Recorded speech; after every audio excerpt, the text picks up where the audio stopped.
Lord. మన ప్రభువును మన రక్షకుడైన యేసుక్రీస్తు ఘనమైన నామములో మీ అందరికీ నా హృదయపూర్వక వందనాలు తెలియజేస్తూ ఉన్నాను. ఈ ఉదయకాలం మరొకసారి ఆయన కృపా వాగ్దానాన్ని ధ్యానించుకునే భాగ్యాన్ని దేవుడు మనకిచ్చాడు. దేవుడు ఇచ్చినటువంటి ఈ అమూల్యమైన అవకాశాన్ని ప్రతి ఒక్కరూ సద్వినియోగం చేసుకోవాలి. ప్రతిరోజు కూడా ఉదయకాలమే మనం లేచిన వెంటనే ముందుగా ఏం చేయాలండి? ప్రార్థన చేసుకోవాలి. రెండవదిగా మనం ఏం చేయాలి? కృపా వాగ్దానాన్ని జ్ఞాపకం చేసుకుని దాన్ని ధ్యానించి మనం పనిలోకి వెళ్ళినట్లయితే మనం ఏ పని చేసుకున్నా దానిలో ముందుకు సాగిపోవడానికి దేవుడు కృపనిస్తాడు. ఆ రోజంతా కూడా దేవుడు శుభం శుభం శుభం కలిగిస్తాడు.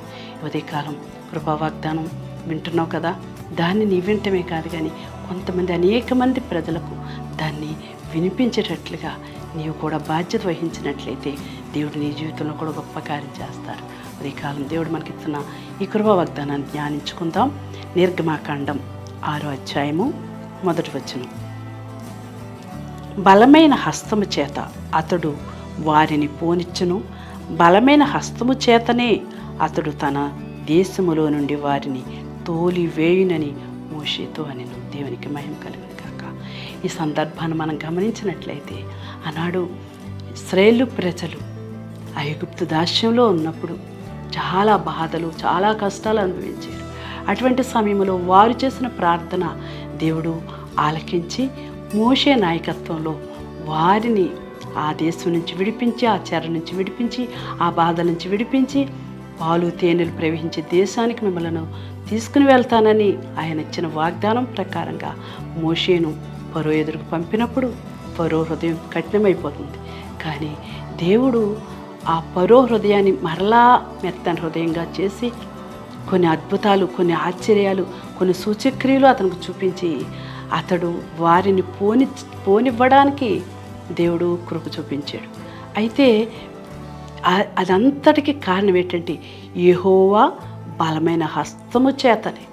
ఎందుకంటే ఎన్నో శోధనలు, ఎన్నో కష్టాలు, ఎన్నో బాధలు పడుతున్నటువంటి మనలను ఆయన బలమైన హస్తము తాకకపోతే, ఆయన బలమైన హస్తం నడిపించకపోతే, ఆయన మన శ్రమలను విడిపించడానికి ఆయన బలమైన హస్తం మనకు తోడుగా రాకపోతే మనము ఏ విధమైన ఆపద నుండి తప్పించబడలేమండి.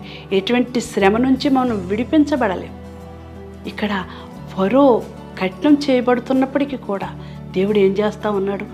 ఆయన సూచక్రియలు చూపిస్తూ ఉన్నాడు, ఆయన అద్భుతాలు చూపిస్తూ ఉన్నాడు. ఇదిగో నా ప్రజలను కష్టపెడితే ఇదిగో ఇటువంటి పరిస్థితి నీకు ఎదురవుతుందని రుజువు చేస్తూ ఉన్నాడు.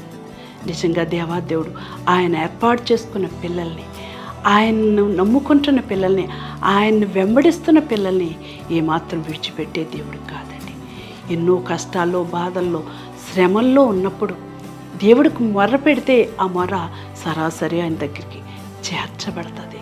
నిజంగా దేవుడు మన ప్రార్థనలు విని ఊరుకుని ఉండేవాడు కాదండి. ఒకవేళ నువ్వు అనుకుండొచ్చు, నా కన్నీరు తొడవట్లేదు, నా బాధలు తీరట్లేదు, నా కష్టాలు తీరట్లేదు, నా గృహం లేదు, నేను చాలా ఇబ్బంది పడుతున్నానని ఉదయకాలం నువ్వు నలిగిపోతున్నావేమో, భయపడుతున్నావేమో. ఏమాత్రం భయపడద్దు. ఇదిగో నీ ప్రతి భయాన్ని నేను విడిపిస్తాను, ప్రతి సమస్యను నేను తీరుస్తాను, ప్రతి వ్యాధిని నేను స్వస్థపరుస్తాను. నీవు ఆ బాధలోనే నువ్వు ఉండిపోవు. నేను తప్పనిసరిగా ఆ బాధ నుంచి నిన్ను విడిపిస్తానని ఉదయకాలం వాగ్దానం చేస్తున్నాడు. ఏ విధంగా వినిపిస్తాడండి? ఆయన దక్షిణ హస్తం, ఆయన బలమైన హస్తం, ఆయన బాహుబలముతో దేవాది దేవుడు నిన్ను నన్ను కూడా తప్పించి రక్షించగలిగినటువంటి ఉన్నతమైన దేవుడు. ఉదయకాలం ఏ శ్రమతో నువ్వు కన్నీరు కాస్తున్నావు, ఏ బాధ నిన్ను ఇబ్బంది పెడుతుందో, ఏ భయం నిన్ను కృంగతీస్తుందో, ఏ వ్యాధి నిన్ను నలగొడుతుందో, ఏ బలహీనతో నువ్వు కన్నీరు కారుస్తున్నావు, నువ్వు ధైర్యం తెచ్చుకో. లేచి దేవుని వైపు తిరిగి దేవునికి మొర్రపెట్టి విశ్వాసంతో ప్రార్థన చేయి. ఆనాడు ఇశ్రాయేలు ఆ బాధలు భరించలేక వాళ్ళు యెహోవాకు మొర్రపెట్టారంటే, యెహోవా సన్నిధిలో కన్నీరు కార్చారు, వేదన చెందారు. ఎన్నాళ్ళు శ్రమ పడం ప్రభా, ఎన్నాళ్ళు బాధలు పడం ప్రభా, ఒక్కసారి కనికరించవా ప్రభా అని అడుగుతున్నప్పుడు ఆ దేవాది దేవుడు ఆకాశం నుంచి నొల్లను చూస్తున్నాడండి. ఆయన కళ్ళు మూసుకుని నిద్రపోయే దేవుడు కాదండి, ఆయన అలక్ష్యం చేసే దేవుడు కాదండి. ఆయన ఏమాత్రం కూడా నిన్ను నన్ను కూడా ఏమాత్రం నిర్లక్ష్యం చేసే దేవుడు కాదు. ఆయన ఆకాశం నుంచి మరొకరిని చూస్తున్నాడు. మన పడుతున్న బాధలు, ఇబ్బందులు, మనకున్న శోధనలు, మనకున్న వ్యాధులు, మనకున్న భయాలు అన్నీ కూడా ఆయన గమనిస్తున్నాడు. కానీ మనం చేయగలిగింది ఏంటంటే దేవుని సన్నిధిలో మొర్ర పెట్టడం. ఆనాడు ఇశ్రాయేలు ప్రజలు మొర్ర దేవుడి దగ్గరికి సరాసరి చేరింది. వెంటనే దేవుడు హృదయం కదిలింపబడింది. ఆయన దక్షిణ హస్తముతో వారిని ఆ చెర నుంచి విడిపించి పాలు తేనెలు ప్రవహించి దేశానికి నడిపించాడు. ఇది నాన్న ఎటువంటి శ్రమలోనే ఉన్నప్పటికీ కూడా ఆ శ్రమ నుంచి దేవుడు వినిపించగలిగిన సర్వశక్తిమంతుడు. ఆ విశ్వాసంతో దేవుని సన్నిధిలో మొరపెట్టు. దేవుడు ఆ శ్రమ నుండి, ఆ కష్టం నుంచి, ఆ బాధ నుంచి ఈ క్షణమే విడిపించి నిన్ను మంచి ఉన్నతమైన స్థితిలో పెట్టడానికి ఇష్టపడుతున్నాడు. అటువంటి కృప నీకు దేవుడు అనుగ్రహించునుగాక. ఆమేన్.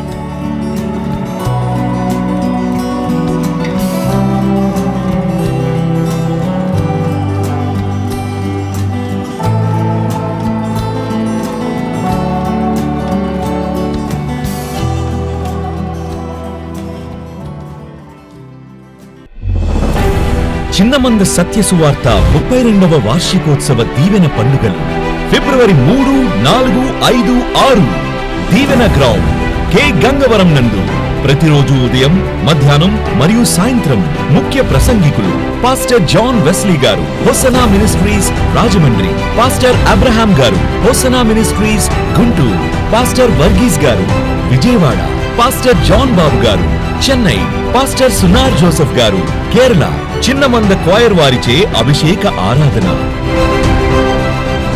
అభిషేకించబడిన దైవజనులచే ఆత్మీయ వర్తమానాలు మరియు మీ కొరకు ప్రత్యేక ప్రార్థనలు చేయబడును. ఉచిత భోజన వసతులు కలవు. రండి, మీ కుటుంబ సభ్యులుగా వచ్చి ఈ దీవెన పండుగల్లో పాల్గొని దైవ దీవెనను పొందండి. ప్రేమతో ఆహ్వానించువారు పాస్టర్ సలాది జకరియా గారు. చిన్నమంద సత్య సువార్త దీవెన ground, Kotipalli road, K Gangavaram, doctor BR Ambedkar, Konaseema జిల్లా.